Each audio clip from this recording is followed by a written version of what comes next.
ইতিমধ্যে তোমালোকে গমেই পাইছা ডক্টৰ বাণীকান্ত কাকতি এৱাৰ্ডৰ অধীনত অসম চৰকাৰে মেৰিট লিষ্ট প্ৰকাশ কৰিছে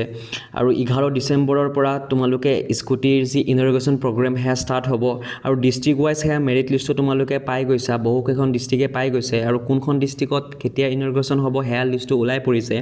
ইয়াৰ পৰিৱৰ্তে ডিলাৰৰ পৰা তোমালোকে লাহে লাহে PDF পোৱা আৰম্ভ কৰিছা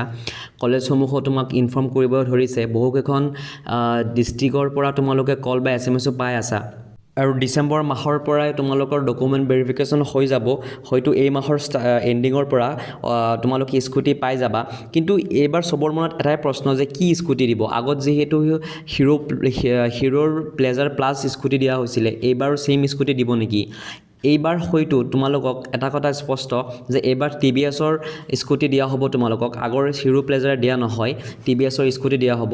আৰু সেয়া সকলোৱে সুধি আছে সেয়া মডেল কি হ'ব তোমালোকে গমে পোৱা যে বেছ মডেল দিব আৰু সেয়া হ'ব TVS জুপিটাৰৰ 110cc জুপিটাৰৰ বেছ মডেল তোমালোকক সেয়া স্কুটি দিয়া হ'ব আৰু 11 ডিচেম্বৰত হ'বলগীয়া যি ইন'গ্ৰেশ্যন প্ৰগ্ৰাম সেই প্ৰগ্ৰামত তোমালোকে গম পাই যাবা কি মডেল দিয়া হ'ব গতিকে এটা কথা স্পষ্ট যে এইবাৰ হিৰোৰ নহয় এইবাৰ দিয়া হ'ব TVSৰ জুপিটাৰ 100cc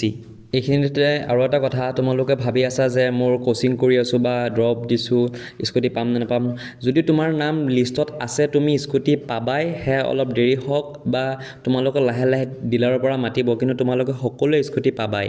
আশা কৰোঁ তোমালোকে বহুত কথা জানিব পাৰিছা আৰু পৰৱৰ্তী আপডেটসমূহ জানিবৰ কাৰণে তোমালোক চেনেলটো ছাবস্ক্ৰাইব কৰি ৰাখিবা আৰু যদি তোমালোকৰ কিবা ডাউট আছে তোমালোকে কমেণ্ট বক্সত সুধিব পাৰা মই যত্ন কৰিম যে তোমালোকৰ প্ৰত্যেকটা ডাউটৰে মই সমাধানৰ দিবৰ কাৰণে বা তোমালোকক ৰিপ্লাই দিবৰ কাৰণে